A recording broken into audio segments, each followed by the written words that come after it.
Welcome aboard the world-famous Jungle Cruise, folks. And remember, please try not to pet the animals. You know, some people when they go on Jungle Cruise, they're interested in seeing the backside of the rock. Some want to see the backside of Emily Blunt, but me, I'm just looking to see the backside of water.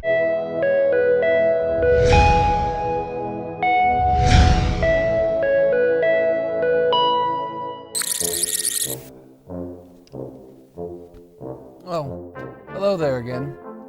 You know, I was just wondering, have you ever watched 2001's The Mummy Returns featuring Dwayne "The Rock" Johnson and had the pipe dream that it was just a little bit more like 1999's The Mummy?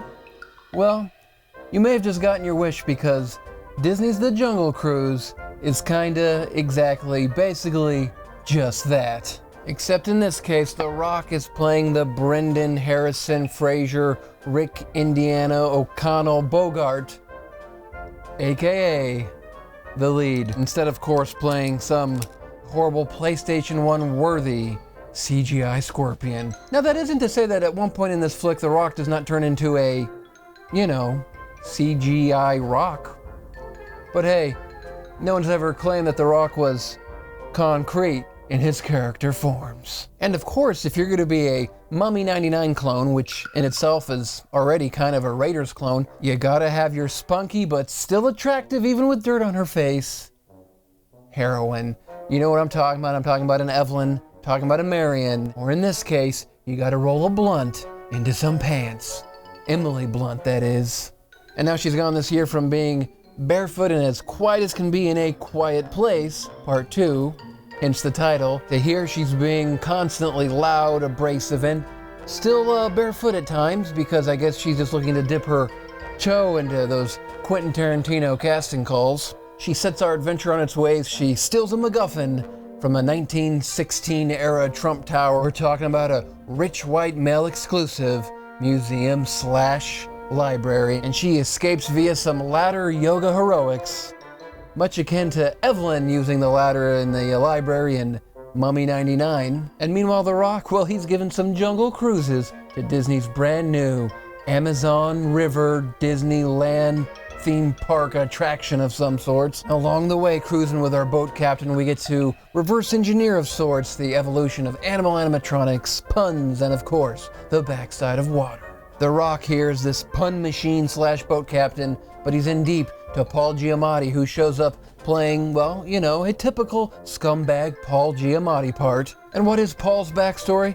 Well, it doesn't matter, because he's just a scumbag. Now, as I alluded to earlier, The Rock is basically just playing a composite of Rick O'Connell, Indiana Jones, Bogart on the River, and the African Queen, and it's glorious. The Rock may never win an Oscar, but he has that on-screen presence and charisma that you just can't be taught even if you go to Juilliard.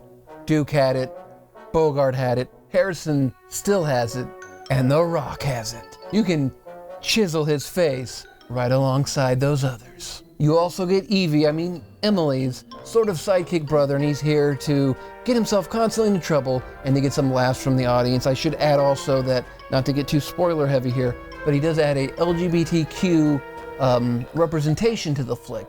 And it's nice because even though there's humor derived from this, it never feels like the brunt, or in this case, should I say the blunt of the joke, and it actually feels heartfelt most of the time. This flick is just really an adventure though. It's kind of that throwback to those adventure serial cliffhanger type stuff that those of us raised in the glory days of Lucasfilm with Indiana Jones, we just can't get enough of them. Because the bottom line is, they just don't make them enough. The Rock charters Blunt and her brother across waterfalls and rapids, and of course animals and supernatural forces. And of course, for some reason, a German submarine is constantly on their boat's tail, like this is somehow suddenly a crossover with 20,000 Leagues Over the Amazon. But before you think Captain Nemo's involved, it's not him. We got Walmart brand Philip Seymour Hoffman, played by Jesse Plemons. Their adventure also takes more than one welcome chance to kind of have a laugh at the way Disney used to represent natives and native cultures. And for those of you on unemployment currently, it actually does this without referencing LinkedIn headhunters.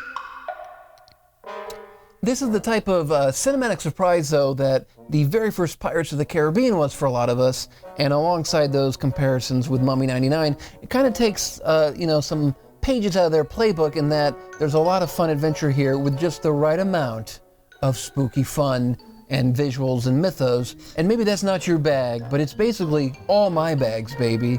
I mean, you really think I'm gonna hate on a flick that somehow is able to implement a instrumental version of a Metallica song in a flick that's set during World War I? Now, I personally give Disney's The Jungle Cruise 4 Wynonas on my personal rating scale, and I just can't imagine people not having fun with this. So I know there's those of you out there that you're gonna give it 2 stars, or you're gonna call it trash or whatever, and I get it, some of you just forgot how to have fun because adulthood has turned you into cynics, and for those of you like that, I just have to say, enjoy wanking it to your recent Criterion Cell pickups. In fact, actually, hold on. Wait a minute. I should probably do a video about mine.